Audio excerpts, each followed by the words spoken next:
Hello, everybody. Welcome. I'm here to introduce our next speaker. He's an architect and platform builder at Alm, which I think I'm saying incorrectly, but he'll say it correctly. A financial corporation based in Copenhagen, Denmark. They have been running production workloads on Docker since early 2016 and have repeatedly been told by their Docker account managers that they're pushing the envelope in terms of what Docker platform can actually be used for. So, welcome to the stage. Thanks. And thanks for holding out so late. It's good to see at least this number of people. So my talk is titled Building and Deploying Secrets Plugin in Docker Swarm. And specifically, I'll be talking about how to write such a plugin that calls out to HashiCorp Vault, which is a secrets management solution. Alm Brand is a financial corporation in Denmark. We do insurance, pension, and banking. And we're about 1,800 people. We're hiring. My boss told me to say that. And with that out of the way, let's get to why you would want to write a secrets plugin for Docker Swarm. Must be what you're wondering here. So first of all, Swarm already comes with built-in secrets. You can type secrets into Swarm, attach them to a service, and the service will be able to read them from inside the container file system. It's secure, it's distributed, and it's easy to use.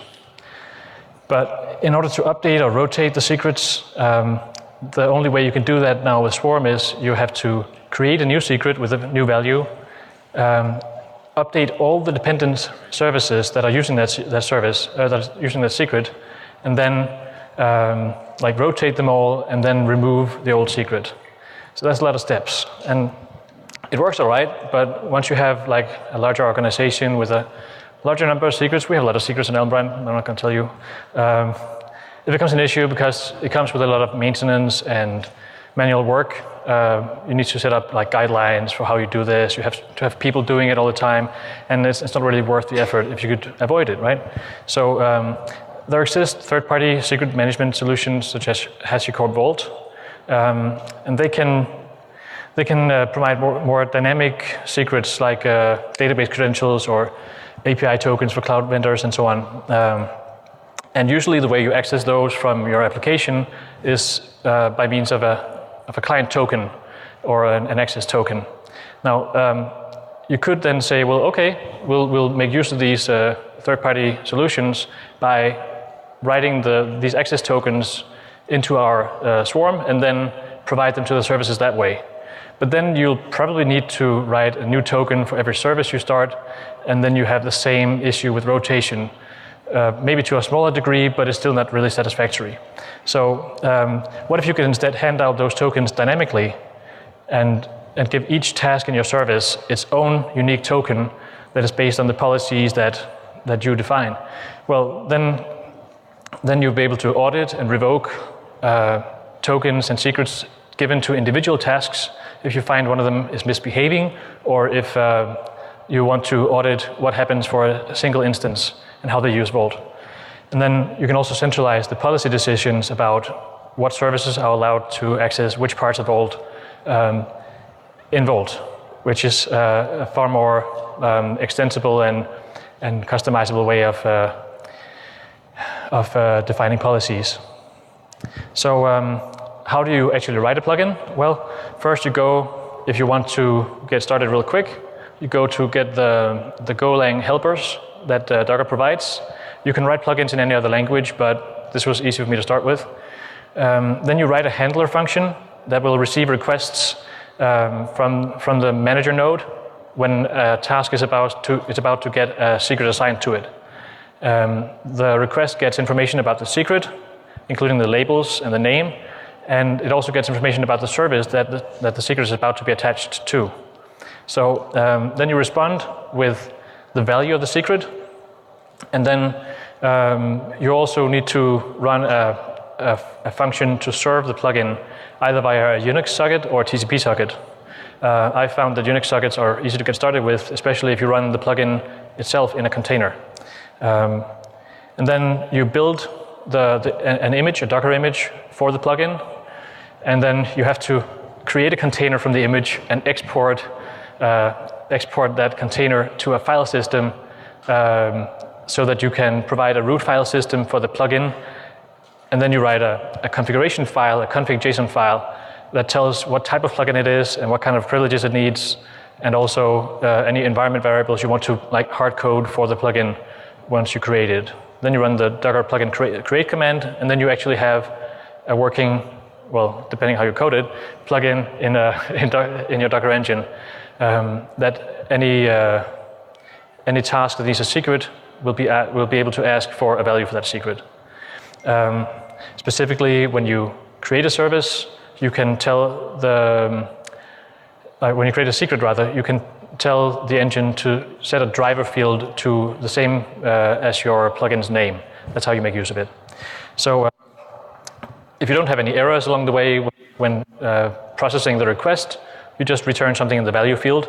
If the secret is unique, for example, if it's something that is different depending on the individual task or where it's running or some other kind of factor, then you have to also, along with the value, return another field called do not reuse and set that to true. It defaults to false. And if you do this, then you can hand out individual values to each task. If you don't do this, then any task that is scheduled at the same time as another task to the same node will get the same value for the secret, even if you didn't intend this to be the case. If you get any errors along the way of processing, you can fill out the error field and then not fill out the value field. Otherwise, it'll be seen as the value for the secret. And then if you have any like real failure, a hard failure in the plugin while it's running and the plugin process exits, first of all, the secret is obviously not going to be distributed to the task, but also Docker engine will try to start the plugin again with exponential backoff. And that leads to delays if you're developing a plugin. So while you're developing it, I recommend not failing the process and just writing error messages somewhere instead. And finally, there's no neat middle way at the moment between a hard failure and just returning an error message to the daemon. When you return an error message, by the way, the service will be listed, or the task will be listed as failed because it couldn't get a value for the secret, or it couldn't find the secret. But in reality, if you look in the system, what's it called, in the syslog or the daemon log, you'll see that your error message comes out there. So that was a bit hard to find out because it's not documented anywhere, but now you know. Finally, once you have your plugin working, you can push it to Docker Hub or another registry that supports it using the Docker plugin push command, very much like a container or an image. And then you can install it on any other Docker node by running the Docker plugin install command, referring to the image repository that you have just pushed.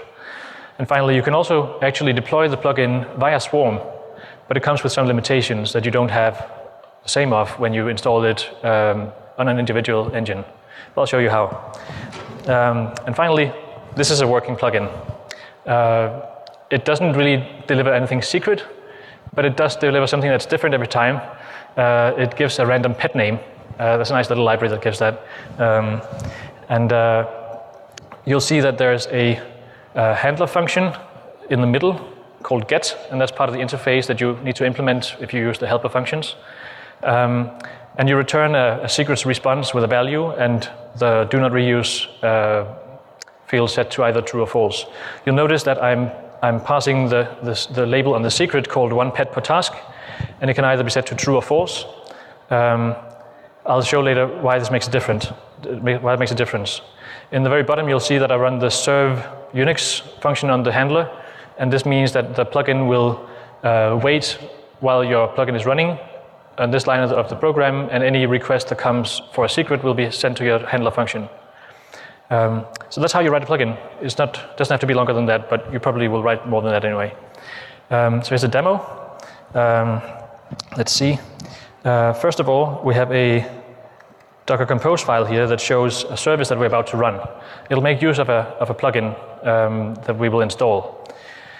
You'll see that there's a service. It's called Snitch because it's going to tell all the secrets, and it's going to print out two different secrets. One of them is called sometimes different.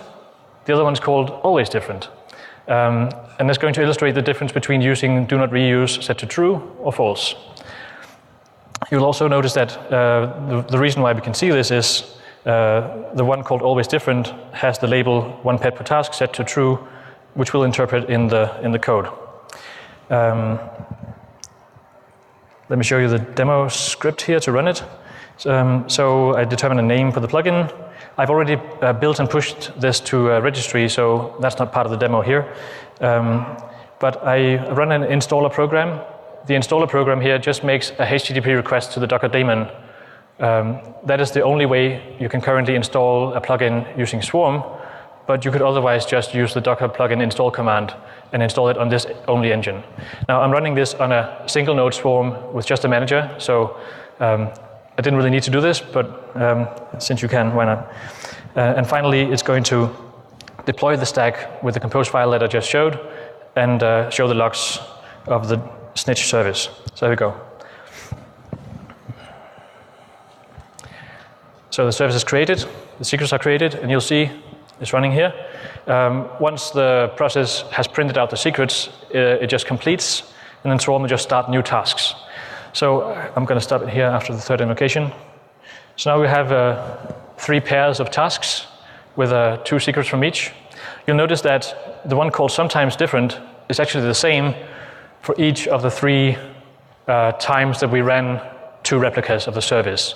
That is because they're running on the same node, and when Swarm allocates secrets and tasks to a node, it's going to do that in a batch to save on bandwidth and to make the protocol less chatty. But that means that with the default implementation, the value for a secret is cached within the allocation so that it will be the same value for each task, even if your plugin would rather return a different value. The one called always different is always different because we set the do not reuse flag to true. That is a new flag that I had helped to introduce into SwarmKit so that if you set it to true, Docker Engine will not cache the value of the secret, and you can have more dynamic values. So it's obviously very useful for random pet names, but it's also very useful for things like dynamic one-time use tokens in Vault. So we'll get to that later. Hopefully I can get out of that here. Yeah. So what about HashiCorp Vault? That's supposed to be part of this talk too, right? Oh, that was too fast. Sorry about that. Here we go. Just to summarize it, HashiCorp Vault is a secrets management solution. It's a server you can run. It exposes an API over HTTP, and secrets are encrypted at rest and in transit, just like with Docker Swarm. But it also comes with a number of backends that allow you to generate dynamic database credentials for a large number of databases and document stores, as well as cloud API login with the root token, and you'll see that under the token policies field, there is the root policy attached to it. If you have a token with this policy, you can do anything in Vault.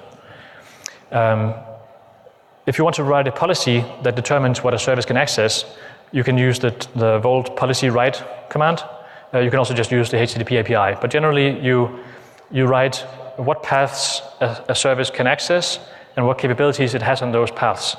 The built-in key value store in Vault has a versioning function built in that you can keep track of the last n number of values for a secret, so that if somebody writes a new value and you want to retrieve the old one, you can do that within a number of versions. And in order to get access to that part, you need to both give the access to the data and metadata part of the secret partition in Vault. Once the policy has been created, you can then create a token that has that policy attached. Usually you would log in with an app ID and secret, and then bind this to the policy so that the application that runs will get this, but this is for demonstrating how it works. So we have now used the root token to create another token that has more restricted access, and you'll see that we have this token policies field, now listed with default and limited, which is the policy we just created. Once we log in with that token, we're then able to see that we have these policies on the token we are currently using, and also we are able to write values to the secret store and also to retrieve them. So that's the basics of how you can use Vault. So how do we then integrate Swarm with Vault? Well, we need to call out to Vault, and HashiCorp provides an excellent client library for Golang to communicate with Vault, but there are also client libraries in a lot of other languages available. At its core, the client library helps to make the right HTTP calls to the Vault server, helps with authentication, and some frameworks also has additional functions for helping with secret rotation and installing the secrets that you retrieve into whatever framework that you're using. And finally, it helps to also interpret the responses correctly and help to interpret error messages and so on. So, of course, since we're talking about rotation and introduction of secrets, how do you actually allow the plugin to access Vault on the service's behalf? Well, you have to give a token to someone at some point in time. And here, there is no really neat way of doing it, the way you can currently write plugins. You could write it in an environment variable, but everybody knows that's bad.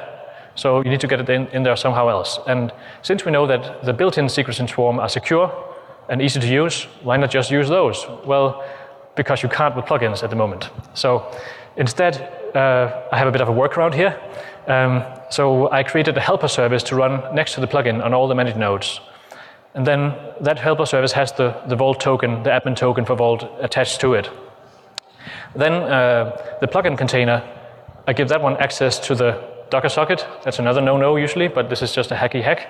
And through the Docker socket, it has access to execute commands inside of the helper services container to reveal the secret and steal it basically from the helper service so that it can actually access Vault.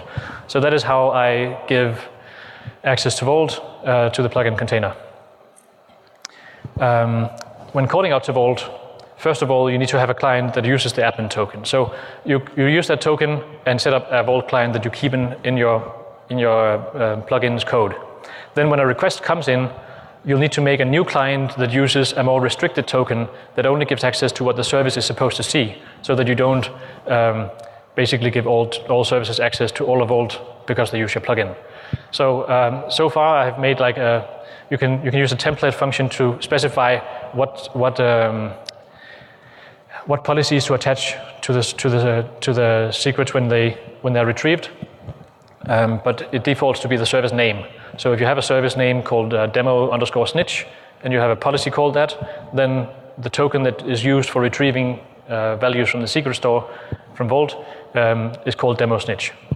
And it has, or rather it has that policy attached to it. Then this way you can make your own decisions about how you choose policies for the services. It could also be based on external information that you don't have in the metadata on the secret and services. Then let's see a demo. So first of all, again, I'll show a compose file that lists what we're about to do. That did not work, sorry about that. I need to go back here. Okay, I cannot scroll on this one, but hopefully we can do something else. Right. Okay, so we have another service called Snitch, very inventive, and here we print out a lot of secrets. You'll see that there are some secrets just called secret. They're very simple. They're just static secrets inside of Vault. One is called secret, and we'll read that without any response wrapping or anything like that. The next one is called wrapped secret, and that one we use response wrapping for retrieving it, but we don't unwrap it. So it's the same secret that we use in this one and the next one. But the next one, called unwrapped secret, we use the Vault client to unwrap this single-use token and get the actual value from behind there. The fourth secret type is one that I have come up with, which is you can just ask the plugin to give you a generic Vault token that has the right policies attached to it, and then the service can do with it whatever it pleases. For example, a Spring Boot application could use this to retrieve configuration from inside a Vault with the built-in support for HashiCorp Vault in Spring Boot. You also see we have 5 variants of the multi-secret. Vault supports multiple fields or multiple values for a single secret name. So if you have a path to the secret, you can also, when you write it, you can set different fields to different values. And here I have an A field and a B field, and these secrets will then contain the values of respectively the A and B field when you see them printed out. There's also the possibility of just returning a JSON encoded version of the secret, so that if you have more fields but you want to interpret it in your application, then you can do that. And there's also support in the plugin for retrieving different versions of the secret. So you'll see we deploy 2 replicas of this, again, to show that you can have unique values for the same secret. And we give it the vault address. And finally, here are the secrets with all the various labels attached to them that the plugin uses to behave differently for the different secrets. You'll see that the one called rep secret has the rep label set to true. The one here called generic vault token has the vault type label set to vault token. And then we have these multi-A and B secrets that have selectors for field A and B. And finally, the JSON variants here with the different versions. Okay, so with all of that out of the way, let's just see how it works. So again, we install the plugin in Swarm. We deploy the stack with a snitch service, and we print out the values of all the secrets. And just like before, I'll let it run for a while so you can see that it produces different outcomes when it comes to generating new tokens, and that also the different instances of the service that run at the same time and that are scheduled at the same time each get their own unique wrapping token for the wrapped secret. So let's stop it here. So you can see that the last 2 tasks here, demo snitch 2 and demo snitch 1, they both print the same value for the secret, just called secret. It's just something I stored in Vault. But the wrapped secret is different. You'll see wrapped secret for number 1 here starts with H3, and wrapped secret for demo snitch 2 starts with KM. So they're different values given for the same secret, but behind this unique token, they both retrieve the same unwrapped secret. So that is one way you can use this. They also get their own unique vault tokens. This one begins with BC and this one begins with AT. And both of those tokens have the same policies attached to them, but you would be able to attach more metadata to those tokens if you wanted to be able to determine which instance of the service is using it. And finally, you see all these various versions of the multi-secret. You can see in the JSON format, there are 2 fields, A and B, with the value something and else. And the latest version is usually the one returned if you don't specify a version. And then if you do specify a version, you can get the first version and the second version or nth version of the secret if you know which one to ask for. And that is the demo of the Vault Swarm integration plugin. Any questions? Do you want to see some source code? Anything else? Yeah, go ahead. Oh.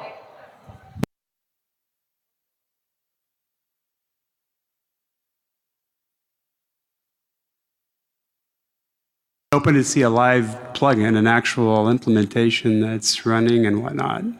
Isn't the Go library you showed as from a starting location? Right, okay, so the Go library that I linked to when discussing how you write a plugin is one that Docker provides.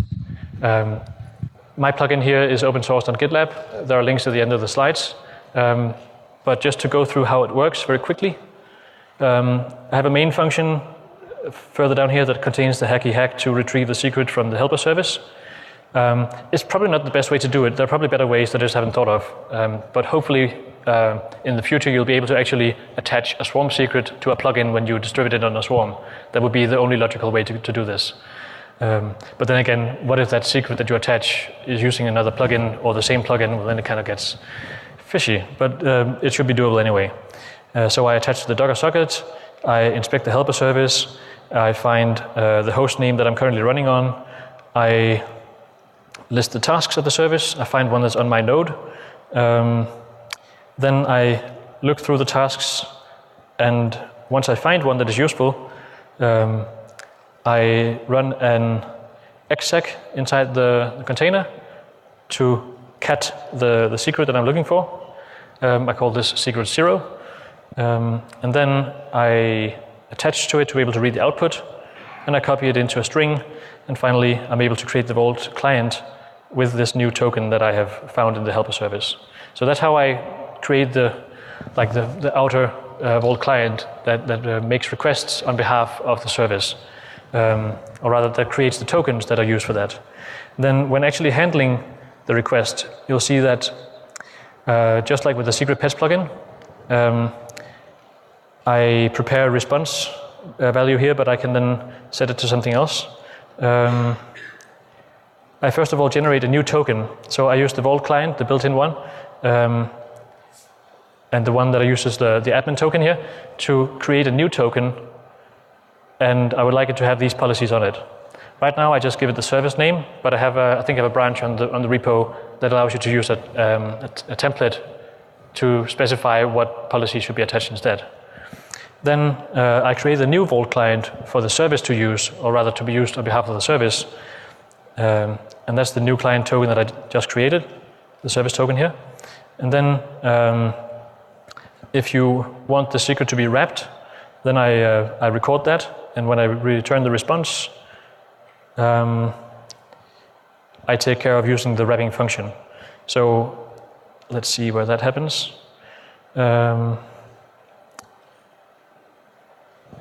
Right. That's if you don't wrap. Okay, so you wrap it here. It has a built-in function for, or an endpoint rather, for wrapping secrets. So it's very convenient. And that's about it. There are various conditional branches here determining whether you want to have JSON response or whatever, but that's all. So it's really not very long.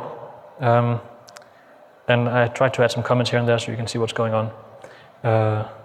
Yeah, and I came up with a label scheme, but you can probably think of better uses. If anyone has some good ideas of what you could otherwise do with the Vault plugin, I'd be happy to hear that.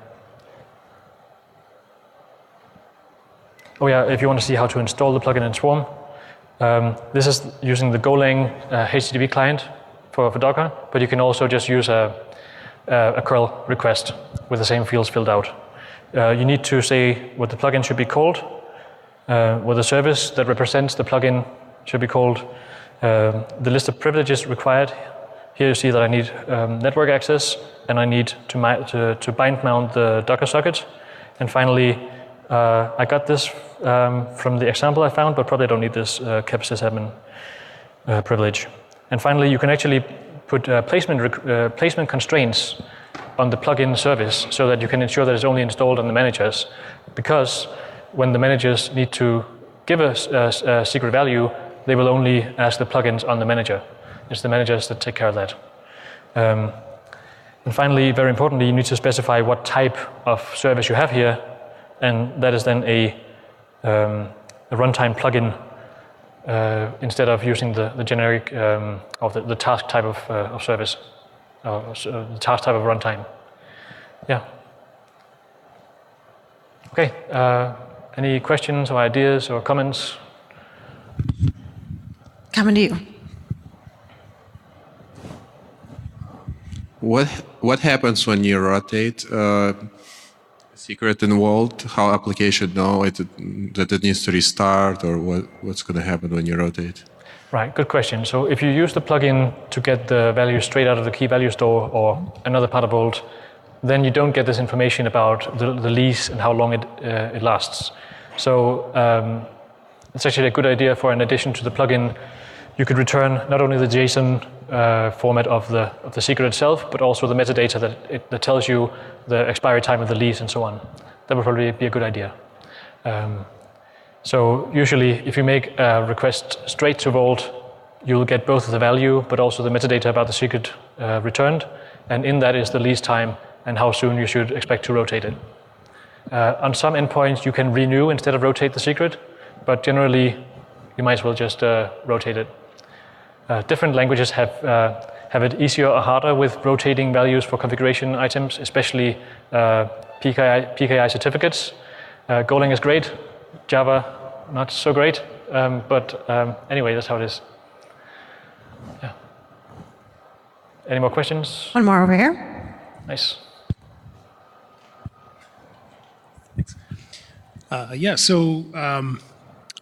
Swarm secrets are immutable generally in the default implementation. I'm wondering, does this make them can you change the value of the secret in the container, or would you have to start a new task? Right, so the question is, using a plugin, can you update the value of a secret while a task is using it? And the answer is unfortunately no. But then again, it's by design. Swarm secrets were supposed to be ones that you rotate by rotating the service. It makes more sense when they're only static and generic values, but when they can be dynamic, not so much. But then again, if you want to support rotating secrets from within your application without restarting it, you should probably just get a generic Vault token from the plugin and then use that from within the application, so you can rotate within the application. I know some security vendors provide this kind of possibility, but what they do is something completely different. They for example, replace the container shim program that wraps the container and then intercepts any syscalls that go through it, so that they can give different values for environment variables. It's all very complicated and not easy to understand, and it's also proprietary and expensive, and this is open source. So that's my best bet so far.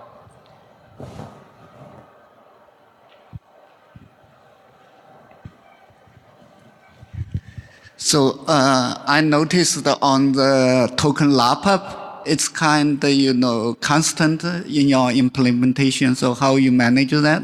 Do you mean like how I rotate the token for the plugin itself? No, the lap. So you don't want to that token be a plain text, right? You have add a lap of token. So is it the token that I use for the plugin or for the service? So two options. One is unlapped, another one is lapped. So the lap string itself is fixed. So it's how much secret does sorry, that it's the wrong provide? I'm looking in, sorry. Which place in? So token lap-up, right? So if you get the token from the Vault, right? So you mean this token one, here? Yeah, one is plain text token, another one is lap-up. So okay, I see what you mean. Yeah. So that lap is shared secret between two sides. Yeah. So the wrapping token is always unique. It's always going to be a different one for every request to the plugin. But you can still return a shared secret if you want. But if you use the type that I call Vault token, so if you use the Vault token type of secret for the plugin, it will create a new token every time you request it. And right now you cannot really configure it very much. It has so not very much on it, but that could be configured by extending the plugin. So the lap string, right? It's provided by the request or? Right. So the labels are provided by the request. Yes. So in the request you get. Let me see if I can just jump to the type here. The request comes with the name, the labels of the secret. So you can inspect all the labels. They're determined, they're defined on the secret itself. Then you can also get the service name and the ID and the labels on the service that the secret is about to be attached to.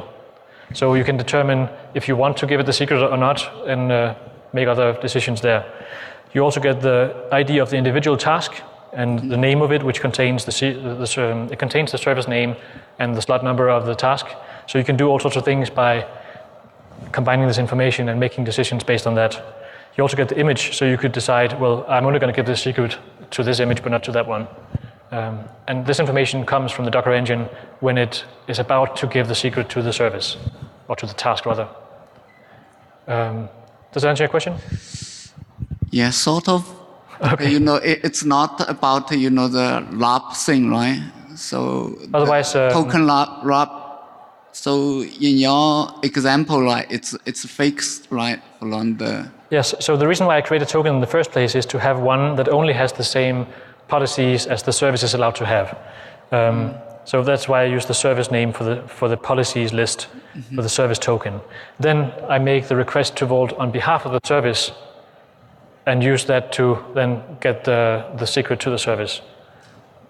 I can choose to wrap the value of whatever I retrieve from Vault or not, and that is a completely orthogonal option to whether it's a token that I return or a value from the key value store or database credentials or something else.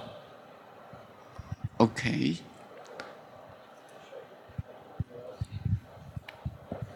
Go ahead. We have one more question. I think we're almost out of time. Yeah. I just said, can you show your GitHub URLs? Yeah, so here's some links. And they're in the slides, should be clickable and all that. There's also a link to the original design doc for pluggable secrets. It was originally provided by Twistlog, by the way, a guy called Liran from there. But I think they kind of abandoned it, left it in Docker, but with a few tweaks needed. And then they have their own proprietary solution now, so that's different. I also want to say thanks, by the way, to Liran for making this in the first place. I want to say thanks to Drew Ernie and Justin Cormack, Jean Roger from Docker, who helped to get a couple of PRs in that allow you to use these unique secrets per task. And also to Sebastian Stein for helping with getting the driver field in the compose format so that you can actually set a driver for each secret in your Docker compose file.